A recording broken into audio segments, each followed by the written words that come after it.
kirma yadit ano cha dignity shop ka kudang wan cha kan nakaka roje cha report ken chikala no ne roje cha report kum kirma yadit chikala no cha neiti dignity shop ko kudang wan cha kan nak dini kudang wan to ke dini ngai kono no ke dini shunkel ke kirma yadit na kan wari re wika kanasar ka kor run dang wero shang me shi community nuare mentere wika nasser she can request kana ladano ne non ke jiëc actual ke national unified force ke national army ke unified force point anon kane binera blin kaja kon unified force a combination of nuer to the jang to the ji quadratin can all the 64 tribe can the altegatin a combination to the man nuare me chikaru ko mo kan lat ano chukir me yadi choje liang pin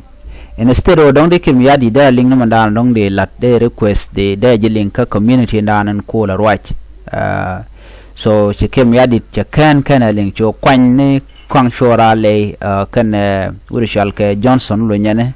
cho kan dang ro cho kwan ne ka so ana mo nyu de gwano kan kirma yadi kana jow nuare ke ne kon tin chiji jogono go ne unified force kana jordian kana jeling so na mo chaken ke chaje guj bo win mon no shipon ken me yadit me ende je dane gule lele de jak cha gul jang ko de kan wade kan ko gang bado de kan wara de kan ko nak ajen the system e dane shalat so system mo system chro do lot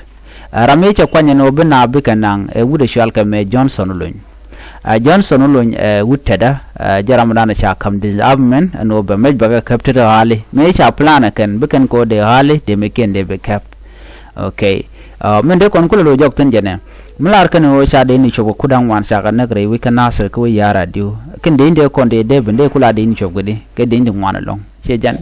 so kan de ni to kan kon de bre wi kan nasir me dane chi community me chi ka request kan lat ka cha request cha turn down kirma yadit chu kan ngot kam ko kan doctor sorry kwang shora le kan wudi shal ke ulo nyane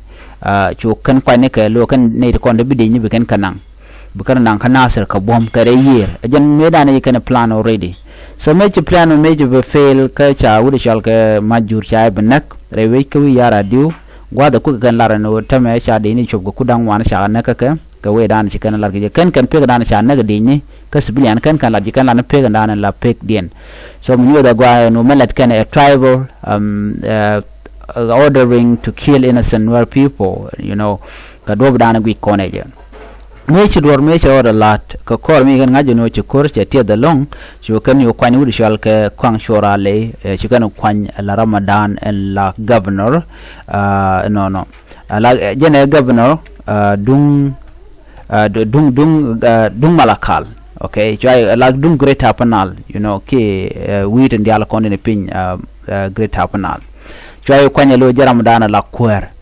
kwinge jawodi o goro je no jaram dana bunwere ka buka wonak tel mu dodien mo kwinge je chaje kwany loro bang kwanye ko bunwer ba ko ne ko jana nuwer ajen do dane kwinge je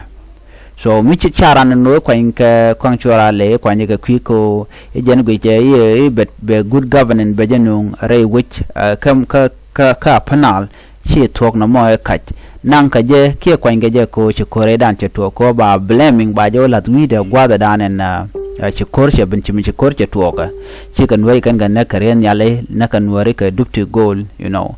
so go de ala to ko ba ko lat winga wi kwang shorale ci kwang shorale we je chu nok ba ko jen ci de fa ka ku me dung kirme dung doctor machar so na mo kenen kon ke gap dan to re dan ko ne ko lan wari so cha nuer kon cha ga use lo bu nuer bu kan kanak so na mo jena dan e ci to jan wor la kwaran tama so ci kum ke mu yadi so an rai kan la no e cha de ni kudang wana sha ka cha kanak ci kan ci barar ka continent kon la continent nuere ci continent nuere ga de shop ka shop kan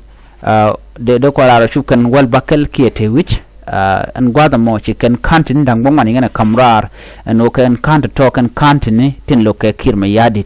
tin la threat ka SSPDF ci kan continent jo baro no chicken jako kan neten kon tin chunkel ka kan neten kon tin la kum kirma yadi la kum jane ki ken show level no no nyan do ba dan chicken wori ken ga da ka je gwai all the detail ka ken quit content ti bana ko nyo milin kon ka guardian an biya ta kamal bye bye